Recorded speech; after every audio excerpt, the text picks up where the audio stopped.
আজ আমার গন্তব্য উত্তর হিমালয়ের ভ্যালি অফ ফ্লাওয়ার্স আর হেমকুণ্ড সাহেবের বেস ক্যাম্প ঘাঘাড়িয়া, বা যাকে গোবিন্দ ধাম বলেও অনেকে চেনে। গোবিন্দঘাট থেকে ঘাঘাড়িয়া অবধি পথের বিবরণ নিয়েই আজকে আমার ভিডিও।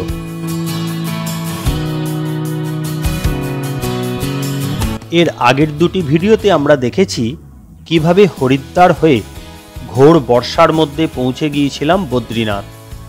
পরের দিন সকালবেলা মানাগ্রাম দর্শন করে পৌঁছলাম গোবিন্দঘাট। যদি পুরো ভ্রমণ গল্পটি দেখতে চান তাহলে আগের দুটি ভিডিও অবশ্যই দেখে নেবেন। আমি লিঙ্ক দুটো ডেসক্রিপশন বক্সে দিয়ে রাখছি। চলুন তাহলে গল্প শুরু করি। গোবিন্দঘাট চলে এলাম আমরা। পুরো 10টা বাজে এখন। গোবিন্দঘাট থেকে যাত্রা শুরু করলাম 10টা 15 বাজে। আগের হোটেলে আমি রেজার, পেস্ট, ব্রাশ এগুলো সব ফেলে এসেছি, ফলে এগুলো আবার এখানে কালেক্ট করতে হলো। করে এখন সামনের দিকে একটু যাচ্ছি। এখান থেকে পুলমা অবধি কেউ বলছে 1 কিলোমিটার, কেউ 3 কিলোমিটার, যাই হোক অল্প রাস্তা, গাড়ি পাওয়া যাবে, সামনে থেকে গাড়িটা পাওয়া যাবে। তা সেই অবধি আমাদের হেঁটে হেঁটে যেতে হচ্ছে। সব লাগেজগুলো, নিজের সব লাগেজগুলো নিয়ে নিয়েছি, যেগুলো এই 3 দিনে আমাদের সাথে থাকবে সেই সব লাগেজগুলো নিয়ে নিয়েছি। একটা পিঠ লাগেজ নিয়েছি, একটা হ্যান্ডব্যাগ নিয়েছি, আর সঙ্গে যেগুলো কালকে রাত্রিবেলা যেগুলো ভিজে, যেগুলো সকালবেলা চান করেছি সেই জিনিসগুলো নিয়ে নিয়েছি। একদিনের যাত্রা হবে ভ্যালি অফ ফ্লাওয়ার্স, আর আরেকদিনের যাত্রা হবে হেমকুণ্ড সাহেব। তবে আজকে আমাদের যাত্রা এই গোবিন্দঘাট থেকে ঘাঘাড়িয়া অবধি। সামনে পুলমা আছে, ওখান অবধি গাড়ি যাবে, তারপরে সেখান থেকে ট্রেক ঘাঘাড়িয়া 12 কিলোমিটার। চলুন তাহলে পুরো যে জার্নিটা আমার সাথে আপনারাও এনজয় করুন।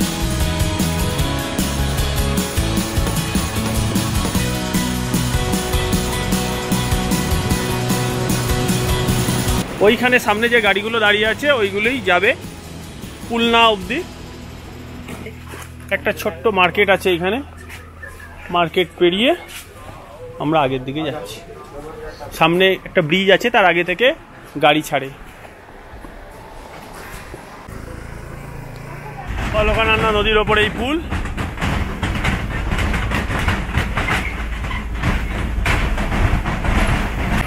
এক একজনের ভাড়া 50 টাকা করে, কিন্তু আমরা 5 জন আছি, 10 জন হওয়া অবধি ওয়েট করতে হতো, কিন্তু আমরা টাইমটা ওয়েস্ট করতে চাইনি, তাই আমরা 500 টাকা দিয়ে টোটাল গাড়িটাকেই বুক করে নিয়ে যাচ্ছি। 500 টাকা লাগছে পুলনা যেতে আমাদের।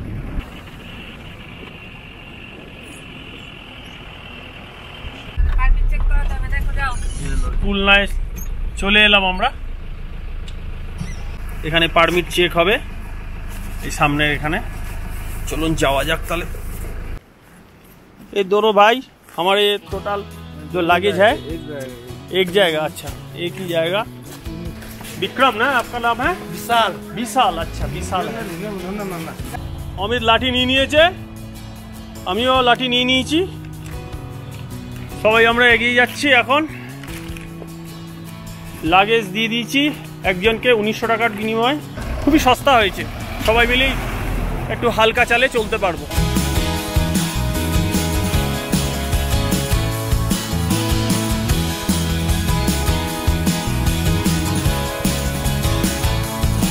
শুরু করে দিয়েছি আমাদের যাত্রা। ম্যাগি আর ব্ল্যাক কফি খেয়ে এখান থেকে ঘোড়া পাবেন। একটুখানি হেঁটে এসে, এই 200 মিটার মতো হেঁটে এসে এখান থেকে ঘোড়া বুক করতে পারবেন আপনারা। ঘাঘাড়িয়া পর্যন্ত একটা ঘোড়ার মূল্য হচ্ছে 1900 টাকা। 1 কিলোমিটার অবধি এই রাস্তাটা এইরকমই পাথরে বাঁধানো রাস্তা, পাশে রেলিং করা আছে, অনেকটাই চওড়া রাস্তা। আর আকাশ দেখুন একদম ক্লিয়ার হয়ে গেছে, সাদা সাদা মেঘ। আজকে 25শে আগস্ট রবিবার। আর আমাদের ঘাঘাড়িয়া যাওয়ার পথ গোবিন্দঘাট থেকে এই রকম চারদিকে সবুজে সবুজে পরিপূর্ণ, ঝিঝি পোকার ডাক আর সুন্দর ছাওয়া দেওয়া রাস্তা। খুব সুন্দর একটা অনুভূতি। খুব একটা ভিড় নেই, আবার লোকও আছে রাস্তায়। 3 কিলোমিটার যাওয়ার পরে এইরকম একটা ছোট মার্কেট প্লেস টাইপের পাবেন, ছোট ছোট দু একটা দোকান, মানে স্টে পাবেন আর কি ছোটোখাটো। এখানে চা, কফি, ম্যাগি, জল এসবগুলো পেয়ে যাবেন। এই সবগুলো দোকান এরকম টাইপের জিনিসগুলো পেয়ে যাবেন। তারপরে আবার পথ চলা। এখন বাজে 1:30টা, আর আমরা মোটামুটি 3 কিলোমিটার পৌঁছেছি, 3 কিলোমিটার হেঁটে এসেছি। এখন রাস্তাটা একটু নিচের দিকে আছে, রাস্তায় সুলভ শৌচালয় পেয়ে যাবেন, কোনো অসুবিধে নেই। বসার জায়গা প্রচুর পরিমাণে আছে। প্রকৃতির মধ্যে দিয়ে যাওয়ার আনন্দ, গাছের মধ্যে দিয়ে, আর সুন্দর রাস্তা। ভিড়ভাট্টা তেমন কিছু নেই, তবে কিছু লোকও আছে রাস্তায়, একদম একা একা আপনার মনে হবে না। 10,000 ফিট উচ্চতায় হিমালয়ের পশ্চিম কোলে গোবিন্দ ঘাট থেকে 12 কিলোমিটার দূরত্বে ঘাঘাড়িয়া বা গোবিন্দ ধামের অবস্থান। কেউ বা বলে 9 কিলোমিটার। যাই হোক, পুরো পথ কিন্তু চড়াই। যদি আমার মতো আপনি এই বর্ষার সময় ভ্যালি অফ ফ্লাওয়ার্সে আসবার প্ল্যান করেন, তাহলে অবশ্যই রেনকোট, কয়েক জোড়া মোজা, ভালো গ্রিপওয়ালা জুতো ও ঠান্ডার জামা কাপড় সঙ্গে রাখবেন। 3 কিলোমিটার হয়ে গেছে, আর বেশি বাকি নেই, চলে এসেছি প্রায় অর্ধেক। চলুন আস্তে আস্তে। 5 কিলোমিটার চলার পর এইরকম একটা জায়গা পেয়েছি। এই সামনে এই পুলটা আমাদের ক্রস করতে হবে, এই ছোট পুলটা, বড় পুলটা নয়, ছোট পুলটা ক্রস করে এগিয়ে যেতে হবে। আর এই লক্ষ্মণগঙ্গা রিভার একদম প্রবল বেগে বয়ে আসছে, আর এই পাশে এসে এই পুষ্পাবতী রিভারের সঙ্গে মিক্স হয়ে লক্ষ্মণগঙ্গা নাম নিয়ে চলে যাচ্ছে নিচের দিকে অলকানন্দার সাথে বেসার জন্য। প্রচণ্ড ঢাল রাস্তাটা, সাবধানে। ক্যামেরা করে নেব না, লাঠি সাপোর্ট নিয়ে নেবো।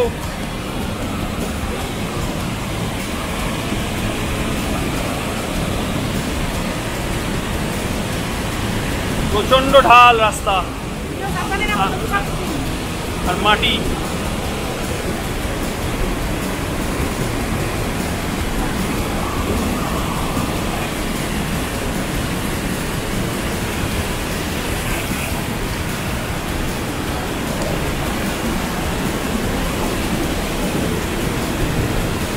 পাশেই একদম লক্ষ্মণগঙ্গার।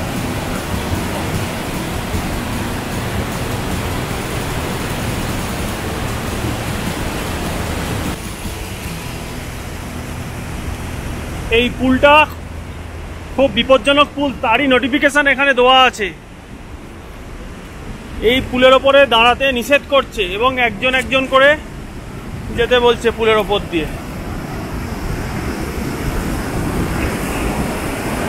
খুবই অশক্ত পুল, তাও বর্ষাকালের নদী।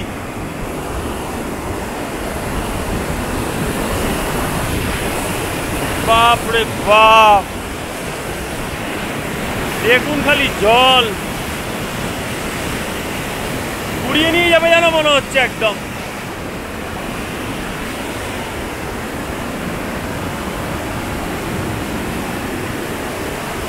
চলুন আগে আগে এগিয়ে যাই।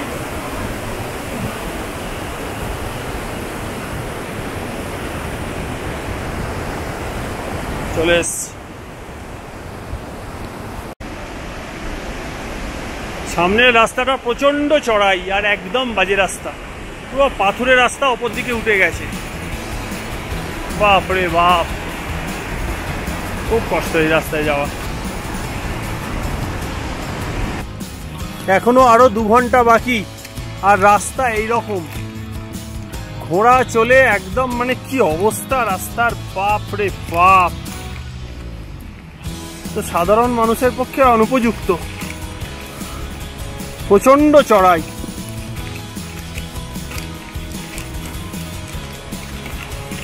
এখনো 3 কিলোমিটার বাকি আছে।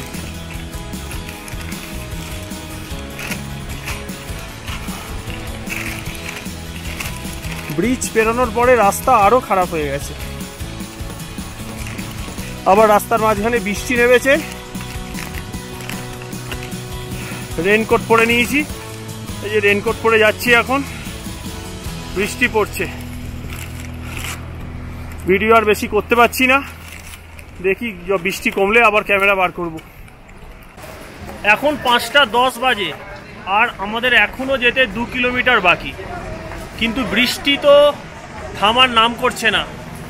বৃষ্টি হয়েই যাচ্ছে টিপ টিপ করে, খুব জোরে বৃষ্টি না হলেও বৃষ্টি হয়ে যাচ্ছে। দেখুন সব লোক বর্ষাতি গায়ে দিয়ে রেনকোট পরে কিন্তু যাতায়াত করছে।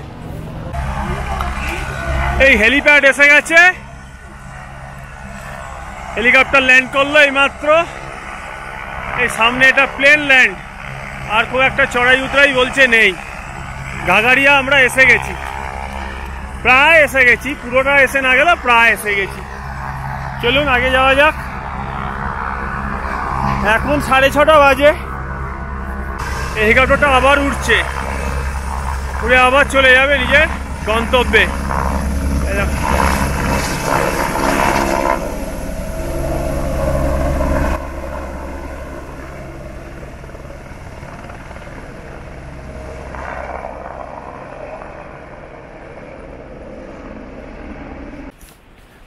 Welcome all pilgrims to tourist in Bhundar Valley. আমরা চলে এসেছি, অবশেষে চলে এসেছি।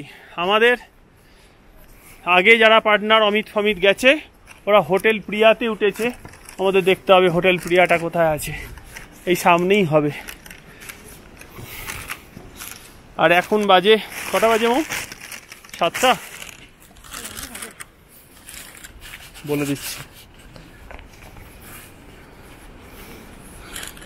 6:55 মানে 7টা, তার মানে 12টা থেকে 7টা, 7 ঘন্টা লাগলো আমাদের আসতে। রাস্তায় অবশ্য খাওয়া দাওয়া করেছি, রেস্ট নিয়েছি, এনজয় করেছি।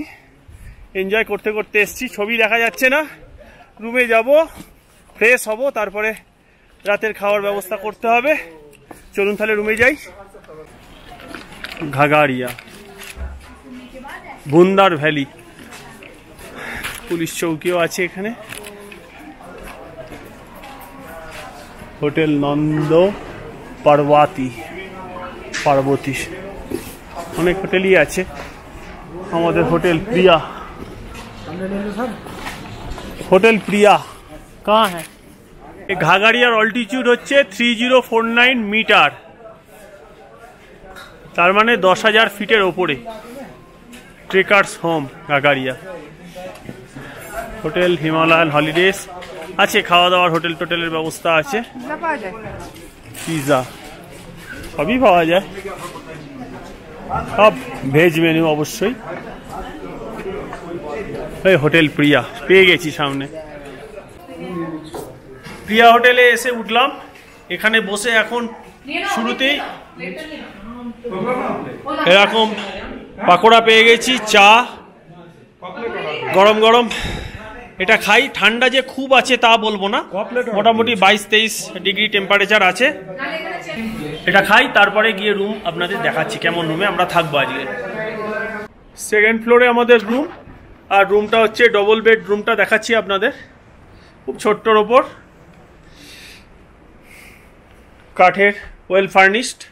এখানে কাঠ খুব সস্তা, খুব সুন্দর কাঠের, ওয়েল ফার্নিশড। চার্জিং পয়েন্টও অনেকগুলোই আছে, দুজনের খুব ভালো করে শোয়ার জায়গা। বাথরুমটা কোমোড আছে, বিশাল বড় বাথরুম, কিন্তু গিজার নেই। গরম জল দেবে, পার বালতি 50 টাকা করে নেবে। খুব একটা ঠান্ডা নেই, 19-20 ডিগ্রি টেম্পারেচার, খুব মনোরম একটা পরিবেশ। এখন বৃষ্টিও হচ্ছে না, কিন্তু প্রচুর এখানে, যেহেতু ঘাগাড়িয়া একটা শিখদের ভালো একটা ধর্মস্থান, একটু আগে গিয়ে হেমকুন্ড সাহিব, সকলেই এখানে শিখ ধর্মাবলম্বীরা নাইট স্টে করে। প্রচুর শিখ ধর্মাবলম্বী আজকে এখানে এসেছে, যেহেতু সানডে, এবং সেই জন্য রুমের একটু চাহিদা বেড়ে গেছে। আমরা তবুও এই রুমটা 1000 টাকায় পেয়েছি, কিন্তু 2nd ফ্লোর হয়েছে। ঠিক আছে, আজকে এই অবধি। রাতের খাবার আমরা অর্ডার দিয়ে চলে এসেছি, 9:30টায় রাতের খাবার খাবো, আর কালকে সকালবেলা আমরা ভ্যালি অফ ফ্লাওয়ার্স দেখতে যাব। আজকে তাহলে এই পর্যন্তই। আজকে অনেক হেঁটে এসেছি, প্রচণ্ড ক্লান্ত। আবার কালকে আপনাদের সঙ্গে দেখা হবে। Tata, bye bye, good night, ভালো থাকবেন সবাই।